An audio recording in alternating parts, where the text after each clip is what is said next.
নমস্কার বন্ধুরা, ঘর ফুডে আপনাদের স্বাগত জানাই।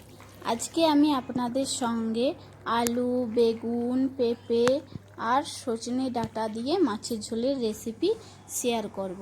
এই সব রকম সবজি দিয়ে মাছের ঝোলের স্বাদ অতুলনীয়। আপনারা বাড়িতে একবার ট্রাই করবেন।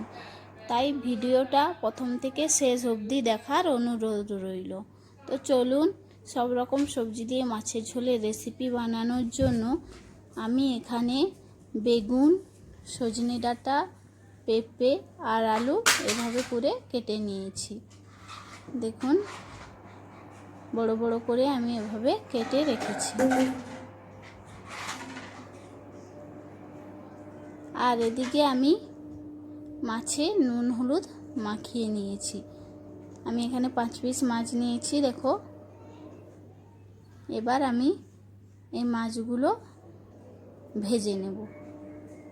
তো মাছ ভাজার জন্য আমি কড়াইয়ের মধ্যে তেল দিয়ে দিয়েছি। এবার তেলটা গরম হয়ে গেলে আমি একে একে মাছগুলো দিয়ে ভালো করে ভেজে নেব। তো দেখো, মাছগুলো আমি কড়ার মধ্যে দিয়ে দিয়েছি।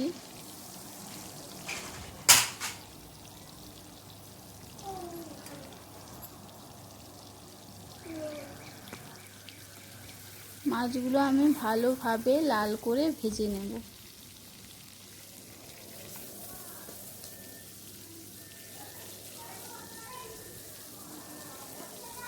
তো দেখো, আমার এক পিঠ ভাজা হয়ে গেছে। আমি অপর পিঠটা লউটে দেব ভাজার জন্য। তো দেখো, মাছটা খুব সুন্দরভাবে ভাজা হয়ে গেছে। এবার আমি মাছগুলো প্লেটে করে তুলে নেব।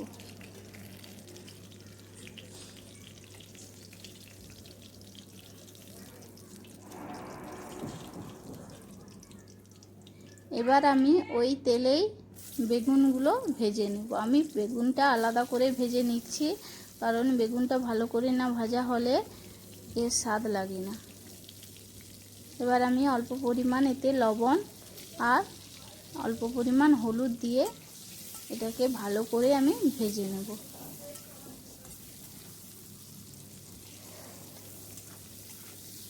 এটাকে আমি কিছুক্ষণের জন্য একটু চাপা দিয়ে দেব। তো দেখো, আমি চাপা খুলে নিয়েছি। দেখো, বেগুনটা কত সুন্দর আমার ভাজা হয়ে গেছে।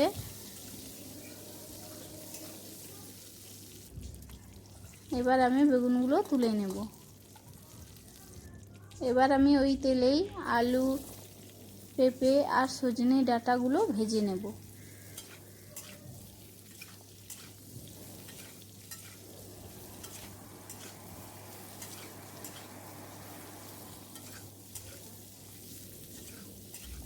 এভাবে আমি লাল লাল করে এগুলো ভেজে নেব।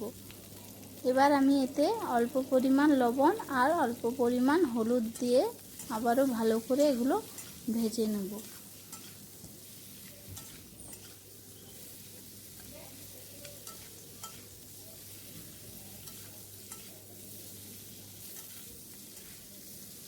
তো দেখো, এগুলো আমার ভাজা হয়ে গেছে।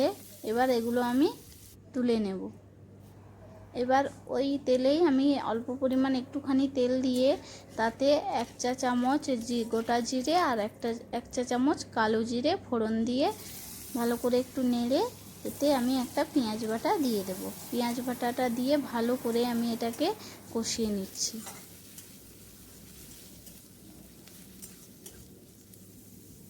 এবার এতে আমি একটা টমেটো কুচি করে রেখেছিলাম, সেই টমেটোটা দিয়ে দেব। আর তাতে আমি অল্প পরিমাণ লবণ দিয়ে দিচ্ছি, যাতে টমেটোটা তাড়াতাড়ি আমার খুব সুন্দরভাবে গলে গেছে। এবার এতে আমি 1 টেবিল চামচ শুকনো মরিচ বাটা আর 2 চা চামচ জিরে গুঁড়ো আর 1 টিস্পুন হলুদ গুঁড়ো দিয়ে ভালো করে আমি এটাকে আবারও 2 মিনিট কষিয়ে নিচ্ছি।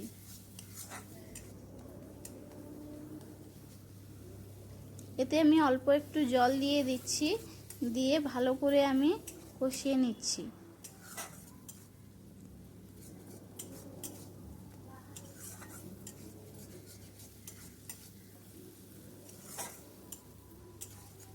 তো দেখো মশলাটা আমার কষানো হয়ে গেছে। এবার এতে আমি ভেজে রাখা সজনে ডাঁটা, আলু আর পেঁপেটা দিয়ে দিচ্ছি, দিয়ে ভালো করে আমি কষিয়ে নিচ্ছি। আমি বেগুনটা এখন দেব না, বেগুনটা আমি মাছের সঙ্গেই দেব।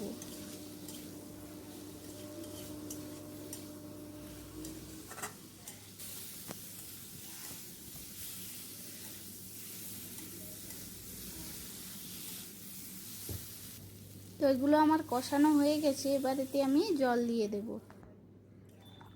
জল দিয়ে আমি এটাকে ভালো করে মিশিয়ে নিচ্ছি।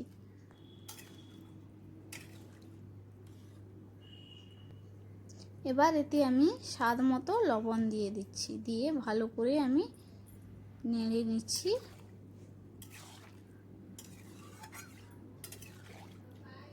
এবার আমি এটা 5 মিনিট ঢেকে রান্না করে নেব, যাতে সবজিগুলো সিদ্ধ হয়ে যায়।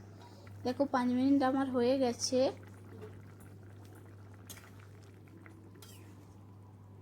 দেখো কালারটা কত সুন্দর এসেছে, আর সবজিগুলো পুরো সব সিদ্ধ হয়ে গেছে। দেখো পেঁপেটা আমি দেখাচ্ছি সিদ্ধ হয়ে গেছে, আর সজনে ডাঁটাও দেখো সিদ্ধ হয়ে গেছে। এবার এতে আমি বেগুন আর মাছগুলো দিয়ে দেব, দিয়ে ভালো করে এটাকে নেড়ে দিচ্ছি। এবার এতে আমি অল্প পরিমাণ ধনিয়া পাতা কুচি দিয়ে দিচ্ছি।